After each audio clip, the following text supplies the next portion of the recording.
So எல்லாருக்கும் வணக்கம். ஆக்சுவலாக அது ஃபர்ஸ்ட் டைம் நான் வந்து இந்த மாதிரி ஒரு சினிமா சம்மந்தப்பட்ட மேடையில் நான் வந்து பேசுகிறேன் என்னோடய லைஃப்பில். அண்டு ஒரு 4-5 வருஷம் முன்னாடி விஜய் வந்து ஃபஸ்ட்டு என்கிட்ட கதை சொன்னார். எனக்கு எதுக்கு சொன்னாருன்னு அப்போ புரியல. அப்புறம் நான் வந்து சரி இன்வெஸ்ட் பண்ணுறேன்னு சொன்னேன். அப்புறம் திடீர்னு ஒரு நாள் ப்ரொடியூசர் அப்படின்னாரு.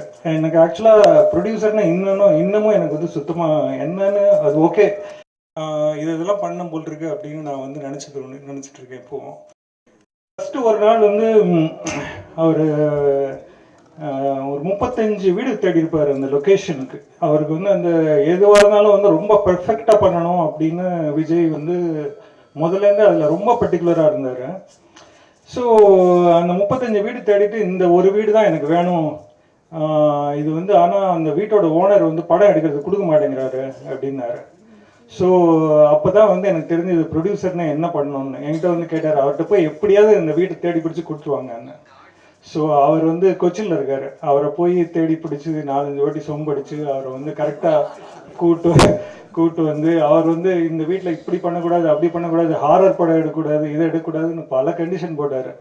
ஸோ கடைசியில் அதை மேனேஜ் பண்ணதுக்கப்புறம் ஒரு வாட்டியும் வந்து ஏதாவது சிம்பிளான ஒரு விஷயம்னா அவர் வந்து விஜய் மெசேஜ் அனுப்புவார், இந்த மாதம் எனக்கு வந்து ஒரு இன்வெஸ்ட்மெண்ட் வேணும் அப்படின்னு. ஆனால் அவர் கூப்பிட்டாருன்னா என்ன அர்த்தம்னா ஏதாவது ஒரு ப்ராப்ளம் இருக்குது, யாராவது ஒரு ஆக்டர் வந்து இன்றைக்கி செட்டுக்கு வரல, கால் ஷீட் இல்லை, இந்த மாதிரி ஏதாவது ஒன்றுன்னா நம்ம கூப்பிட்டுருவார். ஸோ இப்போ கொஞ்சம் கொஞ்சமாக எனக்கு புரிஞ்சிடுச்சு 2 வருஷத்தில் 3 வருஷத்தில் ப்ரொடியூசர்னால் என்னென்னு. ஆக்சுவலாக நான் 2-3 நாள் ஷூட்டிங் போயிருந்தேன்.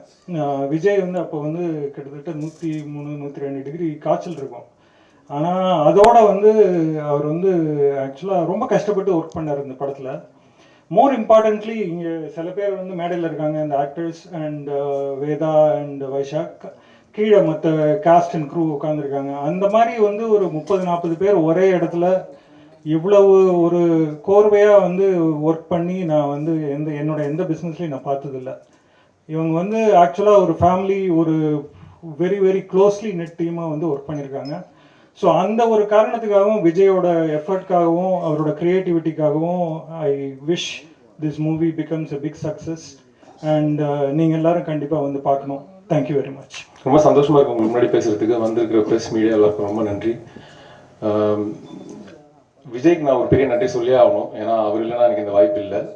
அவர் திடீர்னு ஒரு நாள் கால் பண்ணி இந்த மாதிரி நான் படம் பண்ண போகிறேன், நான் ஸ்கிரிப்ட் ஃபர்ஸ்ட் ஹாஃப் மட்டும் அனுப்புகிறேன், அது படிச்சுட்டு எப்படி இருக்குன்னு சொல்லுங்கள் அப்படின்னு சொன்னார். ஃபர்ஸ்ட் ஹாஃப் படிச்சுட்டு எனக்கு முடிக்கும்போது இந்த கதை எப்படி முடிய போகுது அப்படின்ற ஆர்வம் ரொம்ப எனக்கு இருந்துச்சு. அதுக்கு நடுவில் ஒரு ஸ்க்ரீன் டெஸ்ட் பண்ணார். அது பண்ணிட்டு தான் அதுக்கப்புறம் என்னை செலக்ட் பண்ணார். அதுக்கப்புறம் ஃபுல் ஸ்கிரிப்ட் அனுப்பிச்சாரு. எனக்கு ஃபுல்லாக படித்து முடிச்சுட்டு இது ஒரு பயங்கரமான ஸ்டோரியாக இருந்துச்சு. இதில் எப்படியாச்சும் நம்ம வந்து ரொம்ப நல்லா பண்ணணும் அப்படின்ற அந்த ஒரு ரெஸ்பான்சிபிலிட்டியும் இருந்துச்சு. ஏன்னா இதில் நிறைய பணமும் இன்வால்வ் ஆயிருக்கு அப்படின்னும் போது நான் ஷார்ட் ஃபிலிம்ஸ், இண்டிபெண்டன்ட் ஃபிலிம்ஸ் நான் வந்து ஃப்ரீயாக எக்ஸ்ப்ளோர் பண்ணிட்டு இருந்த மாதிரி இதில் பண்ண முடியாது, இதில் கொஞ்சம் சீரியஸாக நம்ம வந்து பண்ணணும் அப்படின்ற அந்த ஒரு பொறுப்பும் இருந்துச்சு. அண்ட் ப்ரொடியூசர்ஸ்க்கும் என்னை வந்து நான் ஒரு புது நபர் இந்த இண்டஸ்ட்ரிக்கு. ப்ரொடியூசர்ஸ் வந்துட்டு இன்க்ளூடிங் விஜய், ஆனந்த், வெங்கி எல்லாருமே வந்து என்னை நம்பி இந்த ரோல் கொடுத்தது வந்துட்டு ஒரு அந்த முடிவு எடுக்கிறதுக்கு வந்து கஷ்டமாக இருந்திருக்கும். ஆனாலும் அந்த வாய்ப்பு கொடுத்துருக்காங்க நம்பி. அதனால் அந்த பொறுப்பும் ஆடடாக ரொம்ப இருந்துச்சு. என்னோட co actors Nivethitha, Sibi bro, பயங்கர ஜாலியாக இருந்துச்சு செட்டில். நீங்கள் இதில் பார்க்கறதுக்கு வந்து எல்லாமே ரொம்ப சீரியஸாக இருக்கும். ஆனால் வந்து பின்னாடி வந்து எவ்வளோ சில்மிஷங்கள் பண்ணிட்டு இருந்தோம் அப்படின்றது எங்களுக்கு தான் தெரியும். ரொம்ப ஜாலியாக இருந்துச்சு அவங்க. ஆனால் பர்ஃபார்மன்ஸாக வந்து நிவேதிதா வந்து ரொம்ப ஒரு இன்டென்ஸான பர்ஃபார்மன்ஸ் கொடுத்துருக்காங்க. அது ட்ரெய்லரில் டீசரில் பார்த்தது வந்து ரொம்ப கம்மி, அது இன்னும் படத்தில் இன்னும் நிறைய இருக்குது. அண்ட் சிபி ப்ரோ வந்து அவர் ஒரு ஒரு இன்ட்ரெஸ்டிங்கான எசன்ஸ் வந்து அவரோட ரோலுக்கு கொடுத்துருக்காரு. அது படத்தையே வந்து ரொம்ப இன்ட்ரெஸ்டிங்காக மாற்றிடுச்சு. அண்ட் எங்களுக்குள்ள ஒரு நல்ல எனர்ஜி இருந்துச்சு. ஏன்னா அதுக்கு முன்னாடி ஒரு ரீடிங், ரிஹர்சல்ஸ் அதெல்லாம் முடிச்சுட்டு தான் நாங்கள் போனோம். ஸோ எங்களுக்குள்ள ஒரு நல்ல ஒரு கம்ஃபர்ட் ஃபார்ம் ஆயிடுச்சு. அண்ட் நாசர் சார் நான் சொல்லவே தேவையில்ல, அவர் ஒரு லெஜெண்ட். அவர் கூட ஸ்க்ரீன் ஸ்பேஸ் ஷேர் பண்ணதே ஒரு பெரிய இதுவாக பார்க்குறேன், ஒரு பெரிய விஷயமா நான் பார்க்குறேன். ரொம்ப சந்தோஷமாக இருந்துச்சு எனக்கு அவரோட நாலேஜை பற்றி. அண்ட் அவர் ரொம்ப ஒரு டீப்பான பர்சன், அவர் ஒரு ஆக்டிங் லெஜெண்ட். அதெல்லாம் தாண்டி நான் அவர் வந்து ஒரு க்யூட்டாக சார்மிங்கான ஒரு ஆளாக பார்த்தேன். ஏன்னா அவர் வந்து ரொம்ப ஒரு எங்களோட சேர்ந்து அவரோட எனர்ஜியும் பயங்கர ஹையாக இருந்துச்சு செட்டில். எல்லாரையும் அப்படியே கலாச்சிட்டு ஃபன் பண்ணிட்டு அப்படிதான் இருந்தாரு. அண்ட் கீதா கைலாசம் மேமும் அவங்களோட எனக்கு காம்பினேஷன் இருந்துச்சு. அவங்க கிட்ட நான் அவங்களோட நட்சத்திரம் நகர்கிறது பர்ஃபார்மன்ஸ் பற்றி நான் ரொம்ப நிறைய பேசிட்டு இருந்தேன் அவங்களோட. அண்ட் லக்ஷ்மி பிரியா அவங்களோட எனக்கு அவ்வளோ சீன்ஸ் இல்லை. ஆனால் வந்து படம் பார்த்துட்டு அதுக்கப்புறம் அவங்க எவ்வளோ ஸ்ட்ரென்த் ஆட் பண்ணியிருக்காங்க இந்த படத்துக்கு அப்படின்னு பார்க்கும்போது ரொம்ப சந்தோஷமா இருந்துச்சு. And technical team Veda, I mean DOP Veda, music வைஜாக், எல்லாம் production designer Saranya, DI, sound design, sound mix, இது எல்லாமே அவங்களோட இந்த வேர்ல்டு வந்து ரொம்ப சரியா புரிஞ்சுக்கிட்டு இதுக்கு என்ன தேவையோ அதை வந்து ரொம்ப பெர்ஃபெக்டா அதை வந்து கொடுத்துருக்காங்க. இப்போ நீங்க மியூசிக்கும் கேட்டு 2 சாங் கேட்டிருக்கீங்க. இது எல்லாத்தையுமே இன்னும் நிறைய கிராஃப்ட்ஸ் இருக்கு இதுல. இந்த 24 கிராஃப்டையும் வந்துட்டு ரொம்ப அழகா பிளெண்ட் பண்ணி ஒரு பியூட்டிஃபுல்லான ஒரு அழகான சினிமாவை கொடுத்துருக்காரு விஜய். கண்டிப்பா நீங்க வந்து மார்ச் 6 இந்த படத்தை பார்க்கணும். பார்த்துட்டு எப்படி இருக்குன்னு சொல்லுங்க. உங்க சப்போர்ட் ரொம்ப முக்கியம். எங்களை மாதிரி ஒரு புது டீம் எல்லாருமே இதில் வந்துட்டு சின்ன சின்ன ஒர்க்கு பண்ணிட்டு இருந்தாலும் ஒரு ஃபர்ஸ்ட் டைம் மெயின் ஸ்ட்ரீமில் வந்துட்டு பெருசாக வந்து பண்ணணும்னு ஒரு ஆசையோடு வந்து பண்ணியிருக்கோம். ப்ரெஸ் அண்ட் மீடியா சப்போர்ட் இல்லாமல் எங்களால் வந்துட்டு ஆடியன்ஸை ரீச் பண்ண முடியாது. உங்களோட எழுத்துக்கள் தான் எங்களை வந்துட்டு எடுத்துகிட்டு போகும். Thank you so much. இந்த வாய்ப்பு கொடுத்ததுக்கு நன்றி. பேச ரொம்ப நன்றி. Thank you so much. தேங்க்யூ. பயங்கரமாக பேச போகிறேன்னு நினைக்கிறேன். ஏன்னா நீங்கள் அது ஒரு மாதிரி எப்படி சொல்கிறதுன்னு தெரியல, விவரிக்க முடியாத அளவுக்கு நிறைய ஒரு எக்ஸ்பிரஷன்ஸாக இருக்கட்டும், நடிப்பு பயங்கரமாக காமிச்சிருக்கீங்க. அந்த ஒரு பெட் சீன் இருக்குது, அதை நான் பார்த்தேன், பயங்கரமாக இருக்குது. அது தியேட்டரில் உங்களுக்கு ஒரு ரவுண்ட் ஆஃப் அப்ளாஸ் கிடைக்கும்ன்ற மாதிரி ஃபீல் ஆகுது அந்த எக்ஸ்ட்ரீம் லெவல் ஆஃப் ஆக்டிங்க்கு. Thank you so much. இந்த வடபழனியில் வந்து பல ஆஃபீஸில் வந்து நான் ஃபோட்டோ கொடுத்து நடிக்க சான்ஸ் கிடைக்குமான்னு நான் தேடி இருக்கிறேன். ஸோ எனக்கு எப்போயாச்சும் இந்த மாதிரி ஒரு வருஷத்துக்கு ஒரு வாட்டி இப்படி கிடைக்கும்போது ரொம்ப சந்தோஷமாக இருக்கும். அதே டைமில் கொஞ்சம் பயமாகவும் இருக்கும். ஏன்னா ஒரு மாதிரி நடுங்கும் இல்லை என்ன பேசுறதுன்னு. ஸோ இருந்தாலும் அதெல்லாம் மறைச்சிட்டு ஒரு மாதிரி ஒரு கான்ஃபிடென்ட்டாக பேசணும்னு வந்திருக்கேன். ஆக்சுவலாக நீங்கள் பார்த்தீங்கன்னா அந்த டீமே ரொம்ப ஒரு ஃப்ரெஷ்ஷான டீம். அவங்க ப்ரொடியூசர்ஸ் எல்லாருமே பேசும்போதே தெரிஞ்சு யாருமே ஒரு யூஸ்வலாக பேசுகிற மாதிரி இல்லை. எல்லாருமே ஒரு மாதிரி ஒரு ஜென்ரிக்காக ஒரு யூஸ்வலாக படத்தில் பேசாத மாதிரி இந்த படம் நல்லா வந்திருக்கு அந்த மாதிரி பேசியிருக்காங்க. ஸோ நானும் அதே தான் சொல்கிறேன். இந்த படம் பார்த்தீங்கன்னா ஒரு ரிலேஷன்ஷிப் த்ரில்லர். இந்த ரிலேஷன்ஷிப்பில் யூஸ்வலாக வந்து நம்ம காமெடி பார்த்துருப்போம், இல்லை இன்டென்ஸாக இப்போ அர்ஜுன் ரெட்டி, இப்போ சேது, இந்த மாதிரி படங்கள்லாம் பார்த்துருப்போம், இன்டென்ஸான மூவிஸ். பட் இது வந்து ஒரு த்ரில்லர். நல்லா பார்த்தீங்கன்னா ரிலேஷன்ஷிப்னாலே ஒரு த்ரில்லர் தான். நம்ம ஏதோ ஒரு ரிலேஷன்ஷிப்பில் லைஃப்பில் ஏதோ ஒரு பாயிண்ட்ல இருந்திருப்போம், லவ் பண்ணியிருப்போம், இல்லை ஏதோ ஒரு கல்யாணம் ஆகிருக்கும். ஸோ நம்ம அந்த மாதிரி ரிலேஷன்ஷிப்பில் இருக்கும்போது ஏதோ ஒரு விஷயம் வந்து நம்ம பார்ட்னர்கிட்ட இருந்து கண்டிப்பாக மறைச்சிருப்போம். அது எல்லாருமே கண்டிப்பாக ஒரு பாயிண்ட்ல பண்ணியிருப்போம். ஏன்னா இங்கே யாருமே ரொம்ப நல்லவரும் கிடையாது, ரொம்ப கெட்டவரும் கிடையாது. ஸோ ஏதோ ஒரு பாயிண்ட்ல ஏதோ ஒரு விஷயத்த மறைச்சிருப்போம். அது அவங்க நல்லதுக்காகவும் இருக்கலாம், நம்ம நல்லதுக்காகவும் இருக்கலாம். ஸோ அப்படி மறைக்கும் போது அந்த ஒரு திக்குன்னு ஒரு மொமெண்ட் இருக்கும். ஐயோ இது இப்படி கண்டுபிடிக்கும், ஃபோன் எடுத்து பார்த்துருவாங்களோ, இல்லை இந்த மெசேஜை படிச்சிருவாங்களோ, இந்த மாதிரி ஒரு பயம் இருந்துகிட்டே இருக்கும். ஸோ அதுதான் அந்த த்ரில்லிங். ஸோ அந்த ரிலேஷன்ஷிப்பில் இருக்க த்ரில்லர் வந்து என்னதான் மர்டர் மிஸ்ட்ரி இல்லை வேற எந்த மாதிரி படத்துலையுமே வராது. அது வந்து இது ஃபர்ஸ்ட் ஒரு நியூ கைண்ட் இந்த படம். ஏன்னா ரிலேஷன்ஷிப்பில் இருக்கிற ஒரு த்ரில்லிங் மொமெண்ட்ஸை வந்து பற்றி பேசியிருக்காங்க. நம்மளே பார்ப்போம், இப்போ இந்த மெசேஜை யாராவது பார்த்துட்டு அவ்வளோதான் நம்ம லைஃபே காலின்ற மாதிரிலாம் இருக்கும். ஸோ அந்த மாதிரி ஒரு விஷயம் தான் இந்த படம் ஆரம்பிக்குது. எப்படி ஒரு ஹஸ்பண்ட், நீங்கள் ட்ரெய்லர் பார்த்துருப்பீங்க, எப்படி ஒரு ஹஸ்பண்ட்டை வந்து அவங்க ஒய்ஃப் வந்து ஒரு விஷயத்த சொல்கிறதுக்கு கஷ்டப்பட்டு ஒரு இடத்துக்கு போவாங்க. ஸோ அங்கே என்ன நடக்குதுன்றது தான் கதை. ஸோ இதெல்லாம் தாண்டி இந்த படம் நிறைய விஷயங்கள் பற்றி ஆக்சுவலாக பேசுது. ஆக்சுவலாக நம்ம எந்த ரிலேஷன்ஷிப்னாலும் எடுத்துக்கிட்டிங்கன்னா யாரையுமே நம்ம ஹோல்ட் பண்ணி வைக்க முடியாது. இப்போ ஃபார் எக்ஸாம்பிள் இப்போ நம்ம நியூஸ் அண்ட் மீடியா எடுத்தால் இப்போ ஓப்பன் பண்ணால் எல்லாருக்குமே தெரியும் டிவோர்ஸ் இல்லை ஏதோ ஒரு பிரச்சனை தான் வருது கண்டிப்பாக. இப்போ எந்த ரிலேஷன்ஷிப்லேயுமே யாரையுமே பிடிச்சலாம் வச்சுட்டு இருக்க முடியாது. ஸோ நம்ம வந்து ஒருத்தங்கள்ட்ட ஒரு விஷயம் மறைக்கிறோம்னாலே அவங்க நம்மளுக்கு தேவைன்னு தான் அர்த்தம். ஏன்னா அதனால தான் நம்ம வந்து ஒரு பயத்தில் இவங்க நம்மளை விட்டு போயிடக்கூடாதுன்றனால தான் மறைக்கிறோம். அப்படி அவங்க நம்மளுக்கு தேவையே இல்லைன்னு நினச்சோன்னா ஓப்பனாக பண்ணிவிடுவோம். அது யாருக்கு என்ன தெரிஞ்சாலும் பரவாயில்ல. அது கல்யாணம் ஆயிருந்தாலும் இப்போ ஒரு ஹஸ்பண்ட் அண்ட் ஒய்ஃப் இருக்காங்க, அந்த ஒய்ஃபுக்கு தெரிஞ்சால் பரவாயில்ல, நான் என்னன்னாலும் பண்ணுவேன்னு நினச்சா அந்த ரிலேஷன்ஷிப் மேலே அவங்களுக்கு அக்கறையே இல்லைன்னு அர்த்தம். So that's all. இது எனக்கு தேவையில்லை அப்படின்னு நினச்சாதான் அவங்க எதையும் மறைக்க மாட்டாங்க. பட் ஏதோ ஒன்று வந்து நான் வந்து ஹோல்ட் பண்ணுறேன், என் பாஸ்ட்டில் உள்ளதோ இல்லை ப்ரெசென்ட்டில் உள்ளதையோ ஹோல்ட் பண்ணுறேன்னு நினச்சாங்கன்னா அந்த ரிலேஷன்ஷிப்போட முக்கியத்துவம் வந்து அவங்களுக்கு ரொம்ப தேவை. பட் இதை நான் ஜஸ்டிஃபை பண்ண விரும்பலை.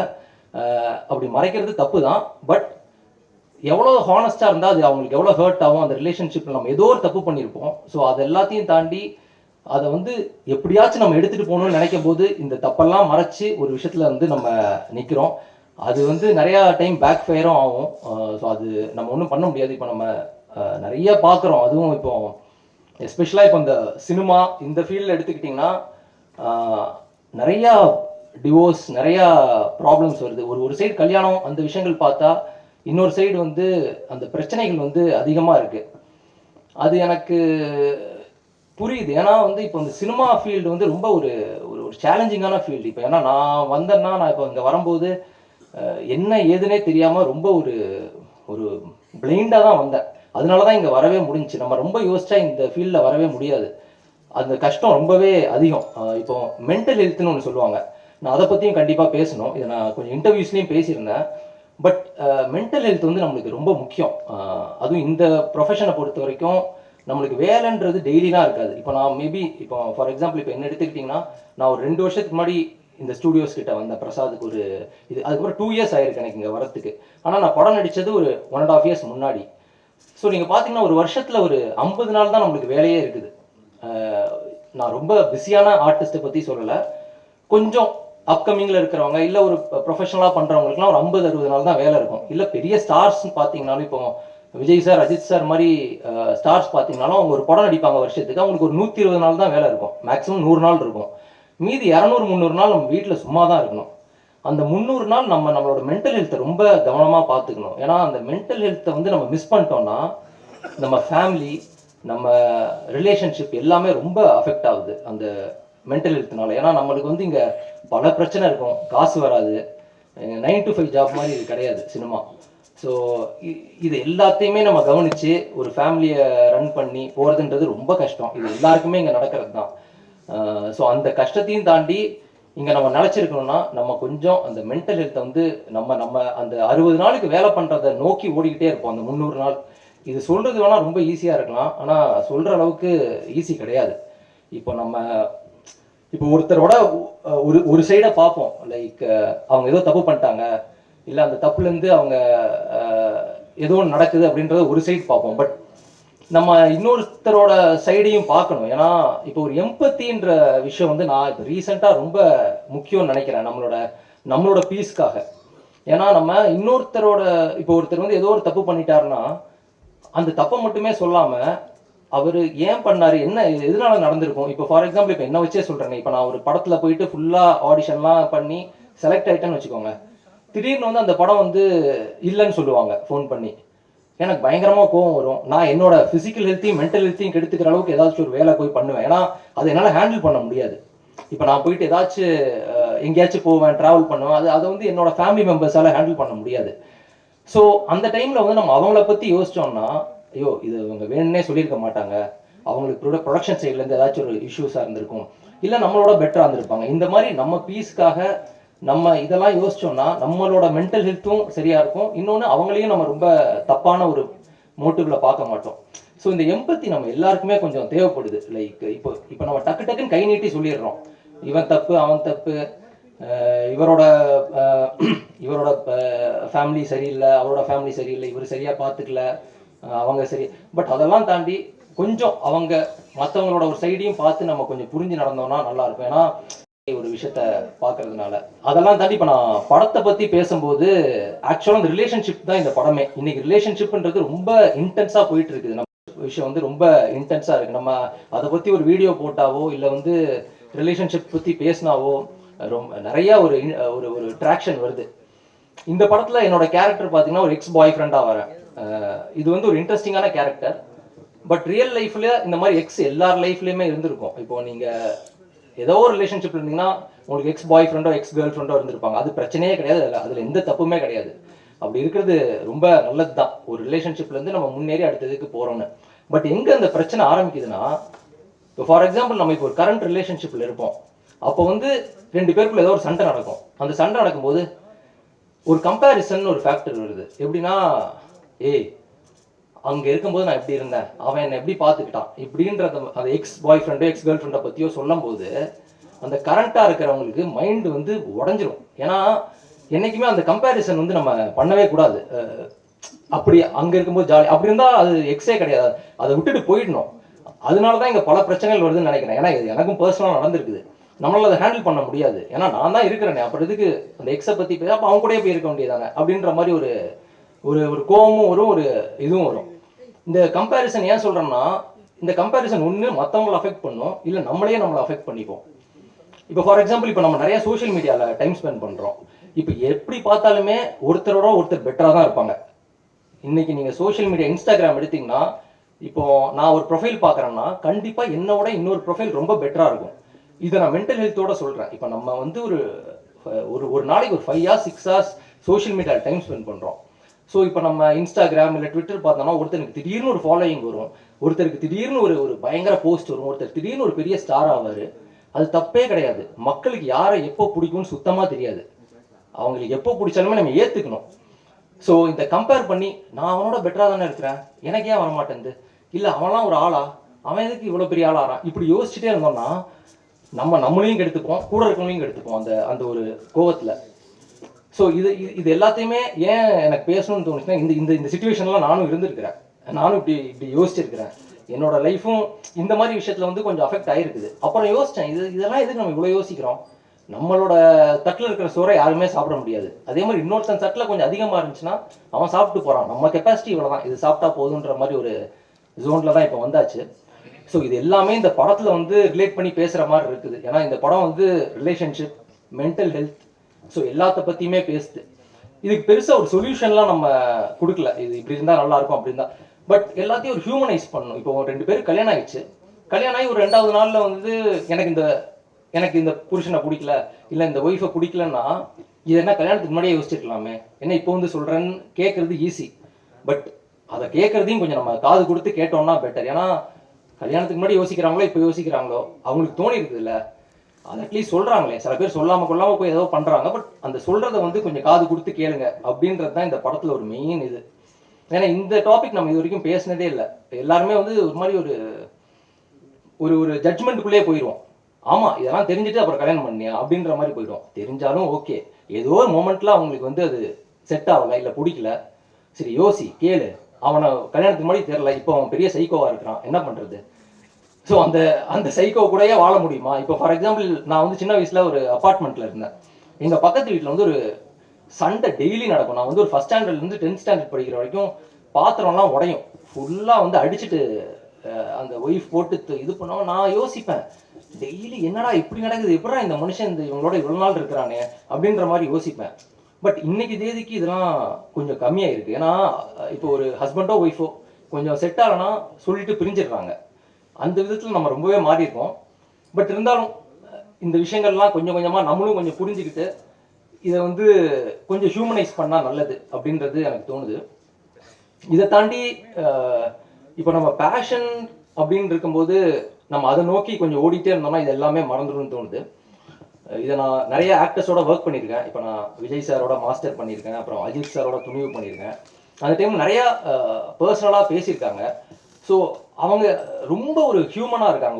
ஒரு நம்ம வந்து அவங்கள வந்து அவங்க பண்ணுற எல்லாமே வந்து நம்ம வந்து ஒரு வேற மாதிரி நம்ம வந்து அவங்களும் சாதாரண மனுஷங்கன்றது எனக்கு வந்து அப்போ தான் புரிஞ்சுச்சு. ஏன்னா நானுமே அப்படி தான் பார்த்தேன். எங்கள் அப்பா வந்து மிகப்பெரிய ஒரு Ajith sir fan. First day first show Attagasam படத்துக்குலாம் கணபதி ராம் தியேட்டர்லாம் அந்த கதவை உடச்சிட்டு போயிருக்கோம்.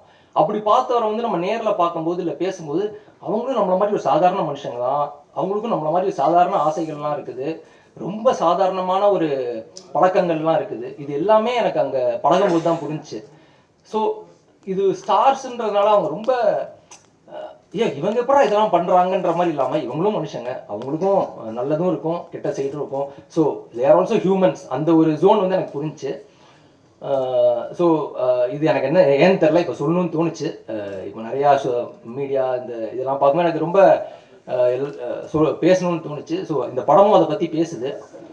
ஸோ ஹோப்ஃபுல்லி இந்த படம் வந்து இந்த டைமுக்கு ரொம்ப ஒரு நல்ல படமாக இருக்கும், எல்லாருக்குமே ரொம்ப பிடிக்கும்.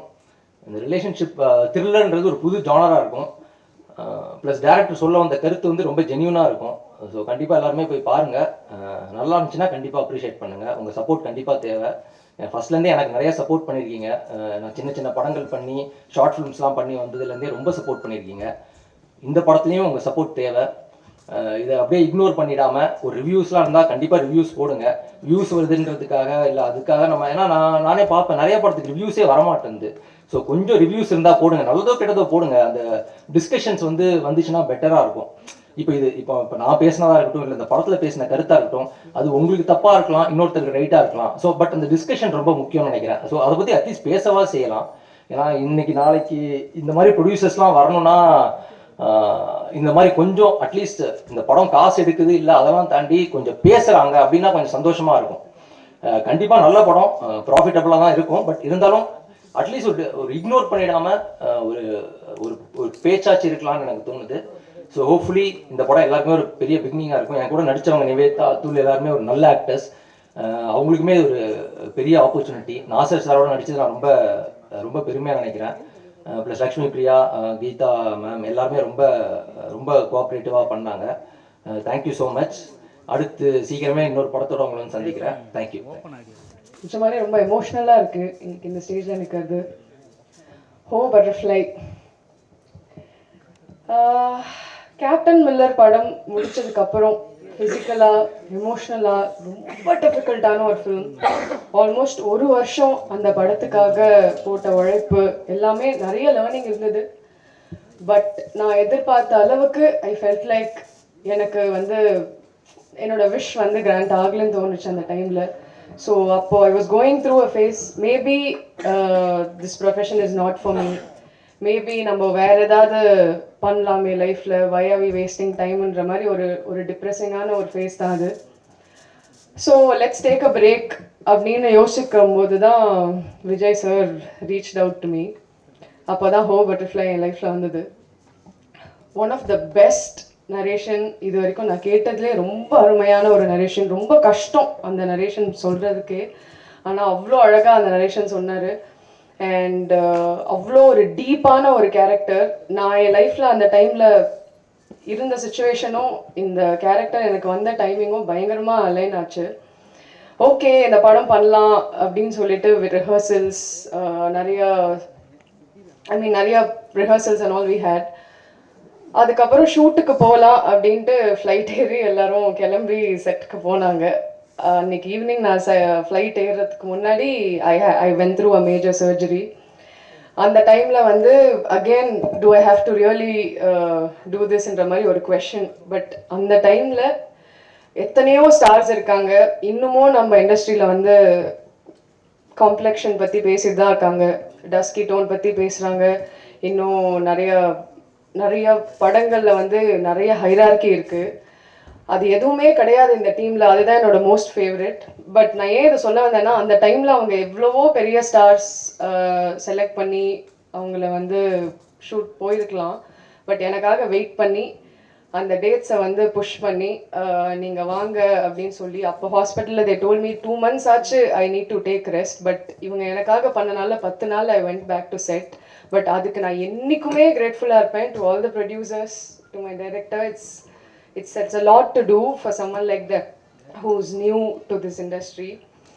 And படம் இது ரொம்ப புது ஜான்ரா. இந்த மாதிரி ரெஃபரன்சஸே இல்லை இந்த படத்துக்கு. இந்த படம் ஒரு ரெஃபரன்ஸாக அமையணுன்றது தான் வந்து என்னோட விஷ் ஆக்சுவலி. அவ்வளோ ஒரு பியூட்டிஃபுல்லான ஒரு ஃபிலிம் இந்த படம்.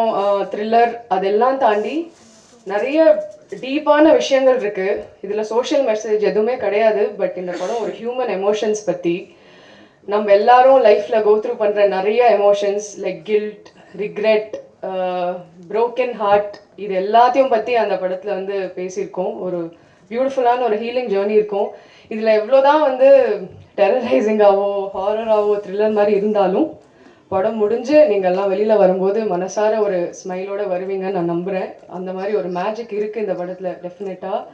Speaking about Atul, Sibi, amazing actors. I found 2 amazing friends. It was such a pleasure working with both of them. Atul வந்து ஒரு ஃபினாமினல் பர்ஃபார்மர் ஆக்சுவலாக. அவர் ஒரு சின்ன ரோல் வந்து ஆக்சுவலி கேப்டன் மில்லர்லேயே பண்ணியிருந்தார். But it didn't come out.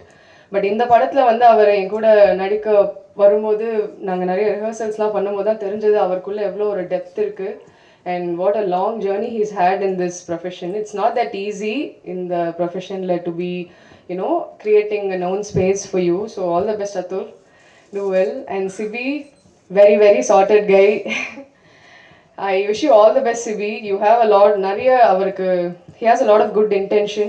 நிறைய பேருக்கு நிறைய விஷயங்கள் பண்ணணுன்ற ஒரு ஆசை இருக்கு. அவருக்குன்னு ஒரு பொசிஷன் இந்த இண்டஸ்ட்ரியில வந்து வின் பண்ணணும்னு ஒரு ஆசை இருக்கு. I hope all of that happens to you.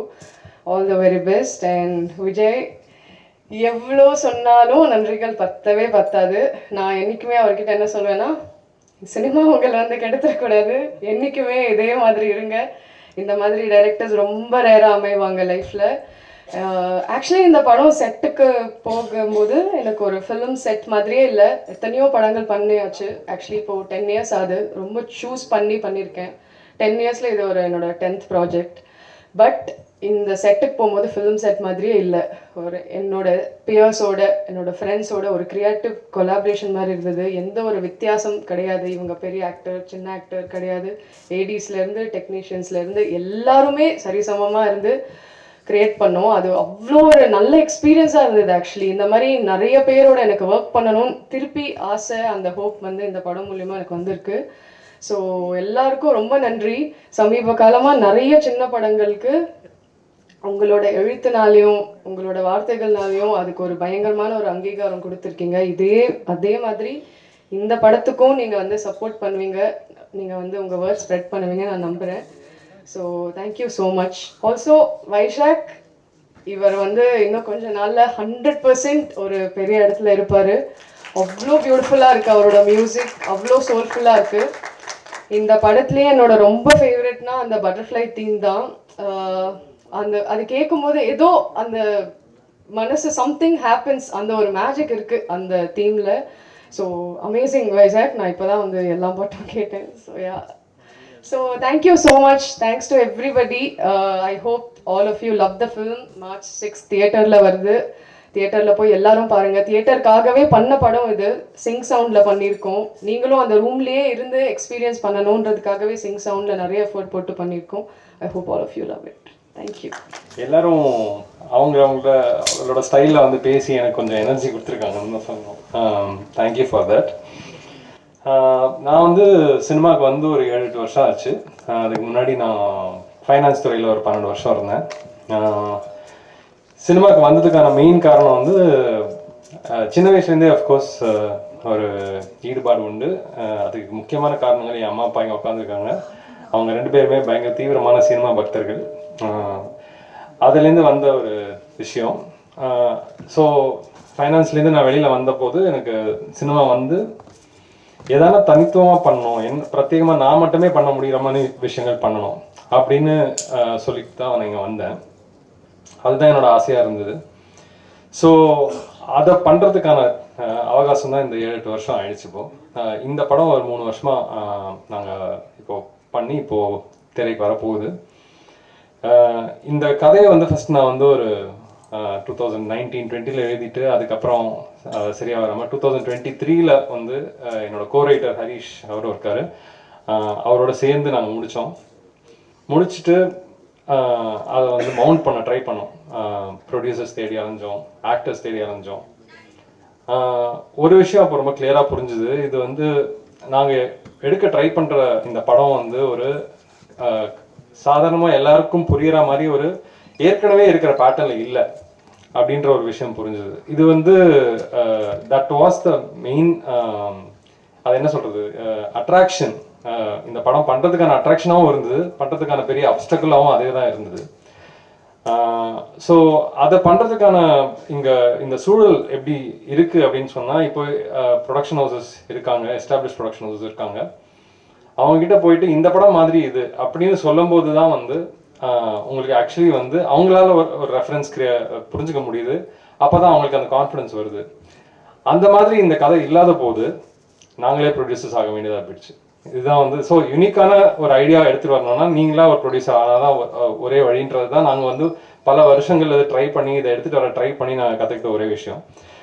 ஆனால் அது வந்து அவ்வளோ ஈஸியாக அமையலை. ஸோ இதுக்கு பல காரணிகள் இருந்தாங்க. அதில் வந்து ஒரு 2-3 பேர் நான் முக்கியமாக குறிப்பிடணும். ஃபஸ்ட்டு வந்து ஆதர்ஷ் இங்கே இல்லை. அதான் நாங்கள் எவ்வளோ சின்ன படம்னா எங்களோட எக்ஸிக்யூட்டிவ் ப்ரொடியூசர் இப்போ ஒரு வேலையில் இருக்காரு. அதனால இன்னைக்கு அவருக்கு வந்து வேலை இருக்கிறதுனால அவரால் வர முடியல. அதனால அவர் வந்து 2019லேருந்து 2024 வரைக்கும் இந்த படத்துக்காக என்னோட ட்ராவல் பண்ணார். ட்ராவல் பண்ணாருன்னு சொன்னேன். ஏன்னா வந்து எங்களால் சம்பளம்லாம் கொடுக்க முடியல. ஆனால் அவர் தான் வந்து மீட்டிங் செட் பண்ணுறதுலேருந்து இந்த படத்தை எப்படி பிச் பண்ணலாம், இந்த படத்துக்கு என்ன பட்ஜெட் ஆகும், அதை வந்து பிரேக் டவுன் பண்ணி ஓகே இதில் சேவ் பண்ணலாம், இதில் இன்வெஸ்ட் பண்ணலாம் அப்படின்னு டிசைட் பண்ணுற அளவுக்கு எல்லாம் ஃபுல்லி இன்வால்வ்டாக இருந்தார். 2024 நாங்கள் வந்து ப்ரொடக்ஷன் ஆரம்பிச்சப்பறம் தான் அவர் வந்து ஃபார்மலாக எக்ஸிக்யூட்டிவ் ப்ரொடியூசராக உள்ளே வந்தார். அதுக்கப்புறம் ரெண்டாவதாக நான் குறிப்பிட வேண்டிய முக்கியமான ஆள் வந்து வெங்கி இங்கே உட்காந்துருக்காரு. அவர் இப்போ ப்ரொடியூசர் ஆக்கிட்டோம் நாங்கள் அவரை. அவர் வந்து ஃபஸ்ட்டு நண்பராக இருந்தார். அப்போ நான் போய் சொன்னேன் கதையை. அப்போ வந்து நீ எடுக்கும்போது சொல்லு, நான் கொஞ்சம் காசு போடுறேன் படத்தில் அப்படின்னு சொன்னார். அப்புறம் நாங்கள் வந்து நான் சொன்ன மாதிரி மற்ற ப்ரொடக்ஷன் ஹவுஸ்லாம் போய் ட்ரை பண்ணோம், அது அமையலை. அப்போ அவரே வந்து அவர் சொன்னதில்லை ஆக்சுவலி தப்பு, நான் அவரை ப்ரொடியூசர் ஆக்கலை, அவரே தான் வந்து என்னன்னாலும் பார்த்துக்கலாம் வா நம்மளே பண்ணிவிடுவோம் அப்படின்னு ஒரு தைரியம் கொடுத்தாரு. ஆக்சுவலி எனக்கு அப்போவும் வந்து ரொம்ப பயமாக இருந்துச்சு. அப்போ வந்து சரி இவர் சொல்கிறாரேன்னு சொல்லிட்டு எவ்வளோ முடியுமோ இந்த கதையை பற்றி காசு இருக்கிறவங்க கிட்ட பேசுவோம், இன்ட்ரெஸ்ட் இருந்தால் வரட்டும் அப்படின்ற ஒரு ஓப்பன் அப்ரோச் எடுத்துக்கிட்டோம். அப்படி எடுத்துக்கும் போது ஃபஸ்ட்டு வந்து ஜோஸ்னு ஒரு ஃப்ரெண்டு, அவர் இந்த படத்தில் ரொம்ப காசு போடலை. ஆக்சுவலி ரொம்ப ஒரு சின்ன தொகை தான் போட்டார். ஆனால் அவர் இந்த ஸ்கிரிப்ட் படிச்சுட்டு எனக்கு இந்த ஸ்கிரிப்டை வந்து படமாக பார்க்கணுன்னு ரொம்ப ஆசையாக இருக்குது, நான் வந்து இதில் கொஞ்சம் ஒரு தொகையை போடுறேன், நீங்கள் வந்து மற்றவங்க கிட்ட கேளுங்க அப்படின்னு ஒரு கான்ஃபிடன்ஸ் கொடுத்தாரு. ஸோ வெங்கிக்கு அப்புறம் அவர் வந்து உள்ளே வந்தார். இந்த மாதிரி சின்னதாக உள்ளே வரும்பொழுது தான் அந்த தைரியம் வந்துச்சு. அண்ட் அப்போ ஒன்று ரியலைஸ் பண்ணுறோம்ல, இப்போ சினிமாங்கிறது வந்து ஊர் கூடி இழுக்கிற தேர் தான் அது. நான் தனியாக வந்து யாராலையுமே எதையும் செஞ்சிட முடியாது சினிமாவில். அந்த மாதிரி ஒவ்வொருத்தராக தான் வந்து சேர்ந்தாங்க இந்த ப்ராசஸில். அப்போது வந்து கண்டினியூஸாக நாங்கள் வந்து சினிமாவில் இன்வெஸ்ட் பண்ண இன்ட்ரெஸ்ட் இருக்கிறவங்க கிட்ட நாங்கள் போயிட்டு இந்த ஸ்கிரிப்டை கொடுத்து, இந்த ஸ்கிரிப்டை படிங்க, இந்த ஸ்கிரிப்டில் உங்களுக்கு இன்ட்ரெஸ்ட் இருந்தால் நீங்கள் உள்ளே வாங்க, எல்லாரும் மாதிரியும் நீங்களும் ஒரு ரிட்டர்ன் எடுத்துகிட்டு போவாங்க, அது வந்து எந்த கேரண்டிஸும் கிடையாது அப்படின்ற ஒரு ஓப்பன் கான்வர்சேஷனோட தான் நாங்கள் வந்து அப்ரோச் பண்ணோம். அப்படி உள்ளே வந்தவங்கள ஃபர்ஸ்ட் வந்து ஆனந்த் வந்தார். ஆனந்த் வந்து அவர் இந்த மொழி கிடையாது, அவருக்கும் எனக்கும் வந்து நான் ரொம்ப ஒரு ஆவரேஜாக தான் ஹிந்தி பேசுவேன். அதை வச்சுட்டு தான் வந்து இந்த கதையை பற்றி அவர்கிட்ட சொன்னேன். அவரோட பையன் இங்கே இருக்கார். ஆக்சுவலி அவர் அப்புறம் அந்த ஸ்கிரிப்ட் படிச்சுட்டு அவர் வந்து அப்பா கிட்ட நல்லா இருக்கு அப்படின்னு சொல்லி ஒரு கான்ஃபிடன்ஸ் அவருக்கு வந்துச்சு. அதுக்கப்புறம் அவர் உள்ள வந்தார். அதாவது அவருக்கு தெரியவே தெரியாத ஒரு மொழியில வந்து இந்த ஐடியா இன்ட்ரெஸ்டிங்காக இருக்குது. ஏன்னா நான் இங்கிலீஷ்லேயும் ஸ்கிரிப்ட் வச்சுருந்தேன், டைலாக்ஸ்லாம் இங்கிலீஷில் வச்சு ஒரு ஸ்கிரிப்ட் வச்சுருந்தேன். அதை படிச்சுட்டு அவர் இன்ட்ரெஸ்டிங்காக இருக்குன்னு சொல்லிட்டு உள்ளே வந்தார். அப்புறம் நிஷான்னு ஒரு கோ ப்ரொடியூசர் இருக்காங்க, பாலம்பூர் டாக்கீஸ், நீங்கள் பார்த்துருப்பீங்க. அவங்க வந்து ஏற்கனவே ஒரு ஷார்ட் ஃபிலிம் எடுத்திருந்தாங்க, ஃபிலிம்ஸில் வந்து ப்ரொடியூஸ் பண்ணலாம் அப்படின்ற தாட்டில் இருந்தாங்க. அப்போ நாங்கள் போயிட்டு எங்கள் ஏற்கனவே வந்து இவ்வளோ ஃபண்டிங் நாங்கள் லைன் அப் பண்ணிட்டோம், பாக்கி வந்து இவ்வளோ பார்த்துட்டு இருக்கோம், நீங்கள் வந்தீங்கன்னா சேர்ந்து இந்த தேரை எடுப்போம் அப்படின்னு சொல்லி தான் அவங்க கிட்ட போனோம். அவங்க உள்ளே வந்தாங்க. ஸோ இப்படி ஒவ்வொருத்தராக வந்து உள்ளே வந்து அப்படிதான் இந்த ப்ராஜெக்ட் அமைஞ்சுது. இது யாருமே வந்து அதாவது ஃப்ரெண்ட்ஸ் ஃபேமிலிலாம் சேர்ந்து போட்டு பண்ண படமா அப்படின்னு கேட்டால் யாருமே ஃப்ரெண்ட்ஸ் ஃபேமிலிலாம் கிடையாது. இப்போ ஃப்ரெண்ட்ஸ் ஆயிட்டாங்க. பட் சேர்ந்த போது இதை எல்லாத்தையுமே வந்து சேர்த்தது வந்து அந்த ஸ்கிரிப்ட் தான். அந்த ஸ்கிரிப்ட்னால தான் வந்து நாங்கள் எல்லாம் சேர்ந்துருக்கோம். அந்த ஐடியாவோட யூனிக்னஸ் தான் வந்து லைக் முன்னாடி சொன்ன மாதிரி இந்த படத்தோட strength and it was the obstacle. But அந்த ஆப்ஸ்டக்கிளை கடந்து இந்த ப்ரொடக்ஷன் ஆரம்பித்து இந்த ப்ரொடக்ஷன் வந்து நாங்கள் முடித்தோம். இந்த ப்ராசஸில் நெக்ஸ்ட்டு வந்து சேர்ந்தவங்க மெயினாக வந்து ஆக்டர்ஸ். ஸோ ஆக்டர்ஸ் சொல்லும்போது இந்த படத்தோட யூனிக்னஸ்னாலேயே அகெயின் அங்கேயும் வந்து பல ஆப்ஸ்டக்கிள்ஸ் இருந்தது. இது வந்து நம்ம இண்டஸ்ட்ரியில் வந்து இன்னும் கூட ஒரு ஃபீமேல் ப்ராடகனிஸ்ட் வச்சு ஒரு படம் எடுக்கிறது அவ்வளோ சுலபமான விஷயம் கிடையாது. அது வந்து ஒரு மேல் ஆக்டர் கிட்ட போய் பிச் பண்ணும்போது அவ்வளோ ஈஸியாக அவங்க ஒத்துக்கிறது கிடையாது.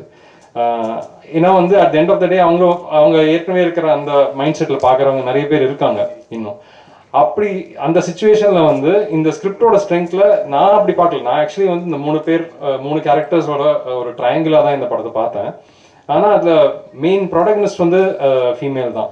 அப்படி இருக்கிற அந்த சுச்சுவேஷன் வந்து நான் போய் சிபி அத்துல் அவங்க கிட்ட இதை கொடுக்கும்போது அவங்க அந்த ஸ்கிரிப்ட்ல இருந்த வேல்யூ தான் பார்த்தாங்க. அவங்க வந்து இதை வந்து நம்மளோட ரோல் குறைஞ்சிருமோ அப்படின்னு எதுவுமே பார்க்கல. And they found the script interesting and came on board. அதுக்கு ரொம்ப தேங்க்ஸ். அதுக்கப்புறம் வந்து நான் அஃப்கோர்ஸ் நிவேதிதா வந்து நான் சொல்லியே ஆகணும். இது வந்து அகெயின் அதாவது இங்கே இருக்கிற ஆக்டர்ஸில் வந்து ஃபர்ஸ்ட் இந்த படம் சிங்க் சவுண்டில் பண்ணுறதா இருந்தோம். முதல்லேருந்தே அது வந்து ஸ்டார்டிங்லேருந்தே அது ஒரு பிளானாக இருந்தது. அப்படி இருக்கும்போது தமிழ் பேசுகிற ஹீரோயின் தான் வந்து இதில் காஸ்ட் பண்ண முடியுன்ற கன்ஸ்ட்ரெயின்ட்டும் இருந்துச்சு. ஆனால் அதுதான் அதோட வேல்யூவும் கூட. அப்படி இருக்கும்பொழுது ஒரு நல்ல பர்ஃபார்மராக இருக்கணும், தமிழ் பேசணும், இந்த கேரக்டருக்கு பொருந்தி போகணும், அந்த ஏஜுக்கு பொருந்தி போகணும். அப்படிங்கும்போது நிவேதா வந்து நாங்கள் மற்ற படங்களை பார்த்து we really wanted to get her on board. நான் அந்த நரேஷன் எப்படி போகணும்னு நான் கொஞ்சம் டென்ஷனாக தான் இருந்தேன். அவங்க இப்போ அதுதான் பெஸ்ட் நரேஷன் சொல்கிறாங்க. எனக்கு அப்படி அப்போ அந்த மொமெண்ட்டில் அப்படி தோணல. But it was great. அந்த moment she came on board.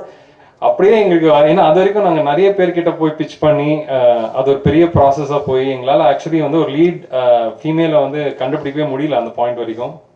It was so good to have Nivethitha on board at that point. எனக்கு இன்னும் நல்லா ஞாபகம் இருக்குது. அதுக்கப்புறம் முக்கியமாக வந்து நான் தேங்க்ஸ் சொல்ல வேண்டியது நாசர் சாருக்கு. நாசர் சார் வந்து இன்சிடென்டலி என்னோட மாமாவும் அவரும் செங்கல்பட்டில் ஒரே ஸ்கூலில் படித்தவங்க. அந்த ஒரே ஒரு கனெக்ஷன் தான் இருந்துச்சு. ஸோ அதனால என் மாமா கிட்ட எப்படியாவது எனக்கு ஒரு மீட்டிங் மட்டும் வாங்கி கொடுங்கன்னு சொன்னேன்னா அவர் வந்து செட் பண்ணி கொடுத்தாரு. நான் போனேன். ஐ திங்க் நாசர் சார் வந்து அவரோட டேட்ஸ் உங்களுக்குலாம் தெரிஞ்சிருக்கோம். அவர் ரொம்ப பிஸியான ஆர்டிஸ்ட், எல்லா லாங்குவேஜ்லையும் நடிச்சிட்டு இருக்காரு. ஸோ அவருக்கு ஐ திங்க் இந்த படம் வந்து சரி கேட்டுட்டு ஓகே நான் பார்க்கலாம்ப்பா அப்படின்னு சொல்லிட்டு விட்டுறலாம் தான் நடிச்சிருந்தாருன்னு நினைக்கிறேன். பட் தேங்க்ஃபுல்லி அன்னைக்கு வந்து ஏதோ ஒரு மேஜிக் நடந்துச்சு. அன்னைக்கு தான் என்னை பொறுத்த வரைக்கும் நான் என்னோட பெஸ்ட் நரேஷன் கொடுத்தேன் அந்த 5 மினிட்ஸில். அதில் வந்து அவருக்கு ஏதோ ஒன்று பிடிச்சி போச்சு அந்த ஐடியாவை பற்றி. அந்த கேரக்டரும் ரொம்ப இன்ட்ரெஸ்டிங்கான கேரக்டர் அவர் ப்ளே பண்ணியிருக்கிறது. நான் அஃப்கோர்ஸ் நம்ம எல்லாரும் நாசர் சார் பார்த்துருக்கோம். பட் ஒரு ரொம்ப க்யூட்டான ஒரு பர்ஃபார்மன்ஸ் பண்ணியிருக்காரு இந்த படத்தில். ஆக்சுவலி ரொம்ப ஃப்ரெஷ்ஷாக நாசர் சாரை வந்து இந்த படத்தில் பார்த்ததுக்கு I am very very glad that has happened in my film. அதுக்கான கிரெடிட் வந்து எல்லாமே அவரது தான் ஆக்சுவலி. ஏன்னா அது ஸ்கிரிப்ட்ல இருந்ததை விட ஒரு பல மடங்கு வந்து அவர் வந்து அதை உயர்த்திட்டார். அவரோட பர்ஃபார்மன்ஸ் வச்சு அவர் லாட் ஆஃப் எலிமெண்ட்ஸ் அவர் வந்து ஸ்பாட்ல அவர் கொண்டு வந்தார். அவர் இந்த படத்தில் வந்து ஒரு பெரிய பிளெஸிங்காக பார்க்குறேன்னா. அதுக்கப்புறம் லக்ஷ்மி பிரியாவோட கேரக்டர் பற்றி சொல்லி ஆகணும். லக்ஷ்மி பிரியா வந்து இந்த படத்தில் வந்து ஒரு சன்னியாசியை ரோல் பண்ணுறாங்க. அது வந்து ரொம்ப அதாவது வந்து ஒரு ஹீரோயினாக நடிக்கிறவங்க வந்து ஒரு சப்போர்ட்டிங் கேரக்டர் பண்ணணும், அது ஒரு சன்னியாசி அப்படின்னு சொல்லும் போது இம்மீடியட்டாக நிறைய பேருக்கு அந்த ரிலக்டன்ஸ் இருந்திருக்கும், அது பண்ணணுமா வேணாமா அப்படின்றது. ஆனால் வந்து எனக்கு வந்து அந்த கேரக்டர் வந்து இந்த ஸ்கிரிப்ட்குள்ளே வந்த பிறகுதான் இந்த ஸ்கிரிப்டே கம்ப்ளீட் ஆச்சு. ஸோ நான் அதை அவங்ககிட்ட சொல்லி அவங்களுக்கு அது புரிஞ்ச போது அவங்க உள்ளே வந்தாங்க. அண்ட் இதை வந்து நான் இப்போ இன்டர்வியூஸும் சொல்லிட்டு இருக்கேன். நம்ம தமிழ் சினிமாவில் எவ்வளோ கேங்ஸ்டர் பார்க்குறோம், ஆனால் ரியல் லைஃப்பில் கேங்ஸ்டர்லாம் பார்த்ததே கிடையாது நம்ம. ஆனால் ரியல் லைஃப்பில் எவ்வளோ சன்னியாசிகள் பார்க்குறோம். திருவண்ணாமலையில் ஒரு தெருவில் இருக்கிற சன்னியாசிகளோட நம்ம தமிழ் சினிமாவில் கேங்ஸ்டர்ஸ் அதிகமாக பார்த்துருக்கோம் ஆக்சுவலி. ஆனால் சினிமாவில் இந்த மாதிரி கேரக்டர் ரியலாக போர்ட்ரேயான சன்னியாசி கேரக்டர்ஸ் வந்தது கிடையாது. ஸோ அந்த மாதிரி ஒரு கேரக்டர் ரொம்ப இம்பார்ட்டண்ட்டான கேரக்டர் ப்ளே பண்ணியிருக்காங்க. I am very grateful to Lakshmi Priya for playing it. அதுக்கப்புறம் கடைசியாக கீதா கலாசம். இந்த 3 சீனியர் ஆக்டர்ஸும் வந்து இந்த 3 யங் ஆக்டர்ஸை காம்ப்ளிமெண்ட் பண்ணுற மாதிரி அமைஞ்சது ஸ்கிரிப்டில். கீதா கலாசம் கிட்ட போயிட்டு நான் இந்த ஒரு சோடாபுட்டி கிழவின்னு ஒரு ரோல் பண்ணியிருக்கேன் இந்த படத்தில். அது 2 சீன் தான், it's a cameo, but it's very very important அந்த படத்தில். அவங்க கிட்ட போய் நான் சொல்லும்போது எல்லா படத்துலையும் நான் அம்மா தான் நடிச்சிட்டு இருக்கேன், இந்த படத்தில் வந்து எனக்கு டிஃப்ரெண்ட்டாக இருக்குது, ரொம்ப இன்ட்ரெஸ்டிங்காக இருக்குது, நான் பண்ணுறேன் அப்படின்னு சொன்னாங்க. I am very thankful to her also for doing it. So இவங்க எல்லாரும் வந்து இப்போ அந்த தேரை இழுக்க அவங்களும் வந்து சேர்ந்தாங்க. இது அதுக்கப்புறம் அங்கே வந்து அஃப்கோர்ஸ் இந்த technical team was one of the best.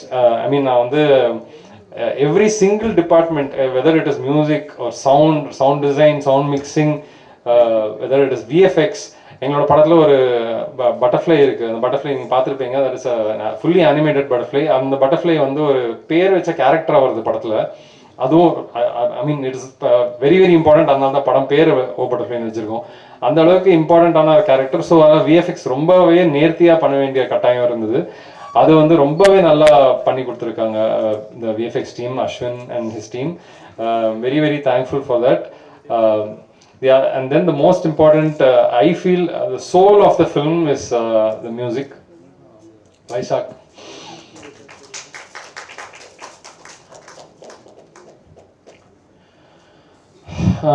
இந்த மாதிரி ஒரு த்ரில்லர் ஃபில்ம் வந்து யூஸ்வலாக மியூசிக்கலாக இருக்காது. I think that is one of the most differentiating things இந்த படத்தை பற்றி. It's actually musical thriller. இது வந்து நாங்கள் சொல்லலை பெருசாக. நேற்றுக்கு சின்ன விதமாக ஒரு ஆல்பம் ரிலீஸ் இருந்தது. But I think it's one of the most distinctive sound tracks. Tamil சினிமாவில் ஒரு கிளட்டர் பிரேக்கிங்கான சவுண்ட் ட்ராக்காக இருக்கும்னு நான் நம்புகிறேன். ஒரு ஃபியூ இயர்ஸ் லேட்டரும் இந்த சவுண்ட் ட்ராக் பற்றி பேசுவாங்கன்ற நம்பிக்கை எனக்கு இருக்குது. ஸோ அவரோட பர்ஃபார்மன்ஸ் வந்து is in my words I think it's the soul of the film. So இப்படி வந்து இந்த படம் வந்து கம்ப்ளீட் ஆகி இப்போ வந்திருக்கு. இப்போ இந்த தேரை வந்து ஆடியன்ஸ் கிட்ட எடுத்துகிட்டு போகிறதுக்கான கடைசி ஆட்களாக நீங்கள் வந்திருக்கீங்க.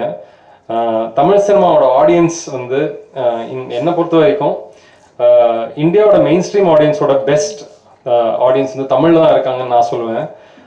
ஏன்னா இப்போ இங்கே எடுக்கிற சின்ன படங்கள், இங்கே எடுக்கிற யூனிக்கான அட்டெம்ப்ட்ஸ் வந்து மற்ற அதாவது பெரிய இண்டஸ்ட்ரீஸில், தெலுங்குவாக இருக்கட்டும், ஹிந்தியாக இருக்கட்டும், ஹாலிவுட்டாக இருக்கட்டும், அங்கெல்லாம் வந்து they will be classified as independent films. இங்கே அதே படங்கள் வந்து மெயின் ஸ்ட்ரீமாக பார்க்கப்படுது. அந்த டிஃப்ரென்ஸ் வந்து it's because of our audience. And அந்த ஒரு பெரிய நம்பிக்கையில் தான் இந்த படத்தை எடுத்திருக்கோம். ஆக்சுவலி நாங்கள் அந்த ஆடியன்ஸ் கிட்ட வந்து இதை கொண்டு போய் சேர்க்குற அந்த கடைசி ஆட்களாக வந்து இப்போது ப்ரெஸ் அண்ட் மீடியா ரொம்ப இம்பார்ட்டண்டான ரோல் ப்ளே பண்ணுறீங்க நீங்கள். இது ஒரு ரொம்ப யூனிக்கான அட்டெம்ப்ட். அதை எந்த விதத்துலையும் நான் சொல்ல தயங்க மாட்டேன். ஏன்னா அதை செய்ய தான் நான் இந்த இண்டஸ்ட்ரிக்குள்ளே வந்தேன். அதை வந்து நாங்கள் ஆஸ் அ டீம் நாங்கள் பண்ணியிருக்கோம்னு நினைக்கிறேன். மார்ச் 6ஆம் தேதி படம் வருது. இதை தியேட்டரில் பார்த்து சப்போர்ட் பண்ணுங்க. Thank you so much. தான் எழுதுவாங்க, என்னென்ன சீன்ஸ் இருக்கு அதை பற்றி தான் பேசுவாங்க, சரிங்களா? ஆனால் இந்த ஸ்க்ரீனில் பார்க்கும்போது குவாலிட்டி கம்மியாக டிஏ பண்ணீங்களா பண்ணலையா? ஏன் வந்து டிஏ போட்டு பண்ணல? இப்போ இங்கே பார்த்த இதுவா இல்லை டிஏலாம் பண்ணி தான் இருக்கு. ஆனால் வந்து எங்களுக்கு வந்து எம்ஓவி ஃபைல் ஃபார்மேட்டிங்கில் தான் பிரச்சனை. அது வந்து final quality will be much better. மீடியாவுக்கு போட்டு காட்டுறீங்க, காட்டும் போது நம்ம கொஞ்சம் சரியா காட்டினதானே வந்து எல்லாரும் எழுதுவாங்க சரியா. இதுதான் வந்து நாங்கள் ஆக்சுவலி ஃபைனல் ஃபைல் தான் அது. பட் ஏன் இது சரியா ப்ளே ஆகுதுன்னு தெரியல எனக்கும். நான் பார்க்கும்போதே லேக் இருந்துச்சு. அதுக்கப்புறம் வந்து ப்ராசஸிங்கும் போயிட்டு பஃபர் ஆகிட்ட மாதிரி இருந்துச்சு. அது வந்து இங்கே சிஸ்டம் ப்ராப்ளமாக கூட இருக்கலாம். பட் ஃபைனல் குவாலிட்டி அப்படி கிடையாது. சரி, அப்புறம் வந்து எப்பவுமே வந்து இங்கிலீஷ் படத்தில் தான் வந்து லாஸ்ட்டு ஃபைனல் டைலாக்கு, ஃபைனல் டச்செல்லாம் வச்சு ஒரு விஷயம் பண்ணுவாங்க. ஆனால் வந்து நீங்கள் ட்ரைலர்லேயே வந்து மேடம் வந்து ஹீரோயின் சொல்கிற விஷயம் வந்து எப்படி நீங்கள் ரிவீல் பண்ணுவீங்க? எப்படி மக்கள், தமிழ்நாட்டு மக்கள் அதை ஏற்றுப்பாங்க? அது ரிவீல் இல்லை, அதுதான் ஆக்சுவலி கதை. ஸோ அந்த டைலாக் நீங்கள் பார்க்குறீங்கல்ல, அது வந்து படத்தோட ஃபஸ்ட்டு 10 நிமிஷத்துலேயே வந்துடும். அதனால அது ரிவீல் கிடையாது. அதுதான் வந்து அங்கே தான் கதை தொடங்குது. இல்லை லாஸ்ட் சீனே வந்து கடை தொடங்குற மாதிரி வச்சுருக்கீங்களா? நீங்கள் இதில் பார்த்த லாஸ்ட் சீன் தான் வந்து கதை தொடங்குற இடம் படத்தில். சிவி சார், நீங்கள் சார் சோஷியல் மீடியாவில் வந்து பேசுகிற விஷயம் வேறு, சரிங்களா? நீங்கள் படத்தில் விஷயம் கண்டென்ட்டை வந்து உள்ளே கொண்டு வரீங்க. நீங்கள் விஜய் சார் கூட படம் பண்ணியிருக்கீங்க. திடீர்னு வந்து என்ன சொல்கிறீங்க, சைக்கோன்றீங்க. அப்புறம் வந்து சூர்யா சார் கூட விஜய் சார் கூட நான் வந்து பழகியிருக்கேன், அவங்க வந்து நார்மலான மனுஷங்கன்றீங்க. என்ன சொல்ல வரீங்க? என்ன கண்டென்ட் சொல்ல வந்தீங்க? சரியா புரியல. இல்லை சைக்கோன்னு புரியல. சைக்கோ நீங்கள் வந்து ஸ்டேஜில் வந்து அவரும் சொல்ல பேசும்போது சைக்கோ பார்ட்லாம் இருக்காங்க அப்படின்னு சொன்னீங்க. படத்தில் சொல்கிறீங்களா? நீங்கள் தான் சொன்னீங்க ஸ்டேஜில். இல்லை நீங்கள் இந்த ரிலேஷன்ஷிப் பற்றி பேசுகிறத பற்றி சொல்கிறீங்களா? நீங்கள் எப்படி வேணால் வச்சுக்கலாம். நீங்கள் சொன்னீங்க, அதுக்காக தான். ஆக்சுவலாக இந்த படமே வந்து ரொம்ப ரிலேஷன்ஷிப் பேஸ்ட் படம் தான். இந்த படம் நாங்கள் 3 பேர் தான் மெயினாக, ஹஸ்பண்ட் அண்ட் ஒய்ஃப், நான் எக்ஸ் பாய் ஃப்ரெண்ட். ஸோ ஆக்சுவலாக இப்போ ரிலேஷன்ஷிப்பை வந்து நம்ம யூஸ்வலாக படங்களில் நிறைய விதமாக பார்த்துருப்போம்.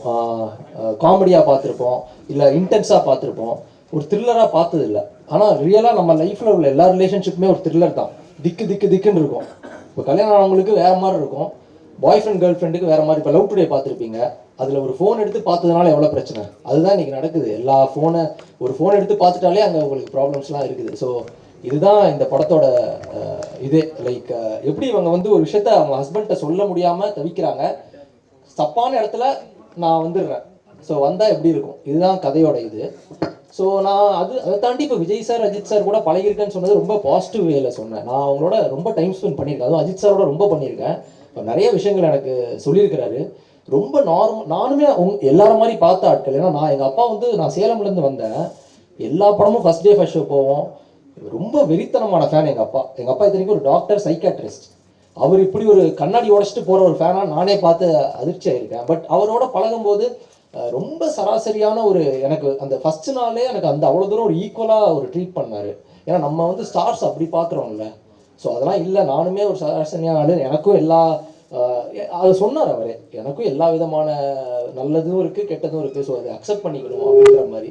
ஸோ அதை நான் வந்து சொல்லணும்னு நினச்சேன், அவ்வளோதான், எதுவும் இல்லை. சோஷியல் மீடியாவில் வந்து வர விஷயம்லாம் வந்து ஒரு ஆக்டர் பேசினா பெருசாக பேசும் பொருளாகும். ஏன்னா நீங்கள் அவர் கூட நடிச்சிருக்கீங்க, சரிங்களா? நீங்கள் வந்து எந்த ஸ்டாண்ட் எடுப்பீங்க? ஏன்னா வந்து பார்த்தீங்கன்னா சோஷியல் மீடியா இருந்தவொடனே பார்த்தீங்கன்னாவே அவர் சில பேர் திட்டுறாங்க, சில பேர் வந்து அவர் கூட வந்து சப்போர்ட் பண்ணுறாங்க. சரி, நீங்கள் வந்து அவர் ஒரு நடிகராக ஒரு நல்ல மனிதராக பார்க்குறீங்க, அவரோட ஸ்டாண்டு ஓகேவா? யாரை பற்றி? விஜய் சாரை பற்றி. இதான் நம்ம வந்து ரொம்ப நேரம் நீங்கள் பேசுனீங்க, சோஷியல் மீடியாவில் வந்து இது மாதிரிலாம் நடக்குதுன்னு சொல்லியிருந்தீங்க, அதுக்காக தான் கேட்குறேன். இல்லை, அவரோட ஸ்டாண்டு பற்றி எனக்கு தெரியாது. பட் எனக்கு என்னோட ஸ்டாண்ட் பற்றி பார்த்தீங்கன்னா என்னை வந்து அவங்க பேசணுன்னே அவசியம் கிடையாது என்கிட்டலாம். ஏன்னா நான் ரொம்ப சின்ன ஆக்டர், நான் வந்து அவங்களோட எக்ஸ்பீரியன்ஸ் தான் என்னோட வயசே. ஸோ அப்படி இருக்கும்போது என்ன ஒரு ஈக்குவலாக ட்ரீட் பண்ணி ஒரு சேர் போட்டு உட்கார வச்சாலே நான்லாம் இப்படி ஆகிடுவேன். அதை தாண்டி இப்போ அஜித் சார்லாம் எங்கள் அப்பாவை கூப்பிட்டு ஒரு 1.5 மணி நேரம் பேசினார் தனியாக. அவருக்கு அது அவசியமே கிடையாது. அவரை வந்து எவ்வளோ பெரிய ஆட்கள் பார்க்கணும்னு வெயிட் பண்ணுறாங்கன்றது எனக்கு தெரியும். பட் ஒரு இன்சிடென்ட்ல கூப்பிட்டு அப்பாவை கூப்பிட்டு அம்மாவை கூப்பிட்டுன்னு சொல்லி 1 hour கிட்ட என்கிட்ட பேசினாரு. ஸோ எனக்கு அதெல்லாம் எனக்கு ரொம்ப பெரிய விஷயமா இருந்துச்சு, இதெல்லாம் பண்ணுறாங்க அப்படின்னு சொல்லி. ஸோ அந்த இதுதான் நான் சொன்னேன். சார் நீங்கள் பேசுகிறப்ப சொன்னீங்க சிவி சுந்தரன் சார் உள்ள கொஞ்சம் மறைக்கிறதும் நல்லது அப்படின்னு சொல்லிட்டு. ஆனால் மறைக்கிறது தப்பு தானே, அவங்கள ஒருத்தவங்க நம்பியிருப்பாங்க, அவங்கள்ட்ட மறைக்கிறது வந்து ரொம்ப தப்பு தானே.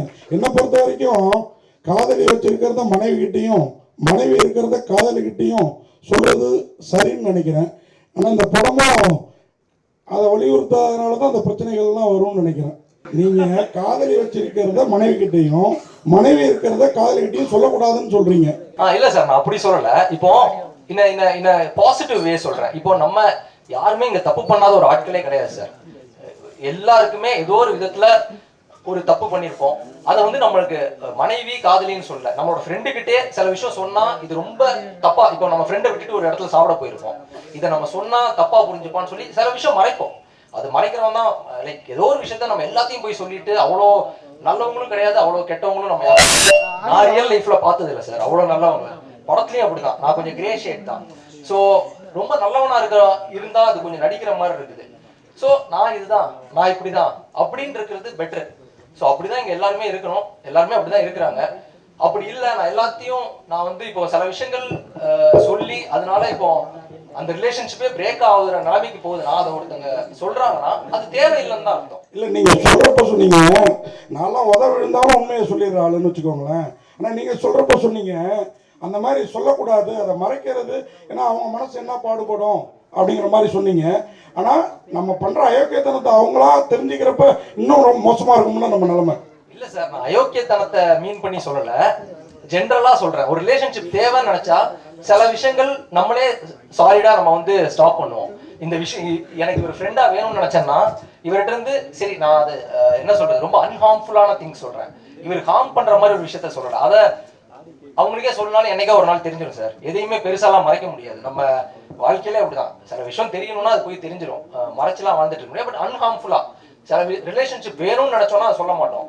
பப்ளிக்கா எல்லாருக்கும் தெரிற மாதிரி ஒரு விஷயம் பண்ணாலே அந்த ரிலேஷன்ஷிப் தேவை இல்லைன்னு தான் இருக்கும்.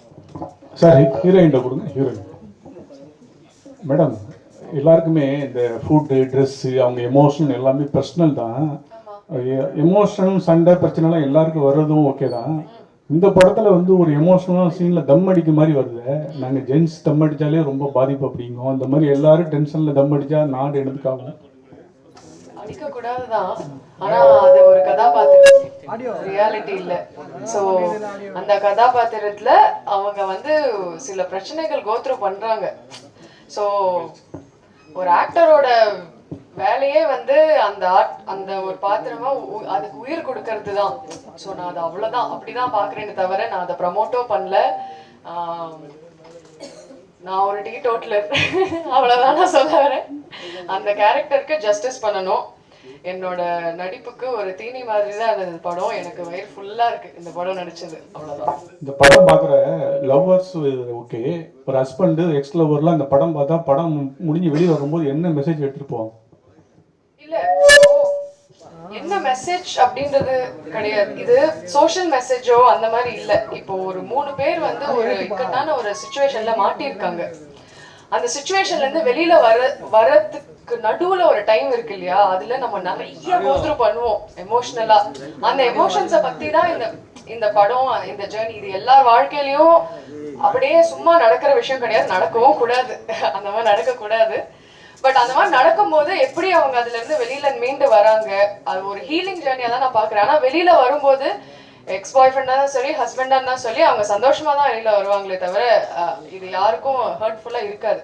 இந்த தமிழ்நாட்டு மக்களுக்கு இந்த கதை என்ன சொல்ல போகுது? இந்த இன்னைக்கு 2K கிட்ஸ், அதாவது ஜென்சி கிட்ஸுக்கு இந்த கதை வந்து எந்த அளவுக்கு போய் ரீச் ஆகும்?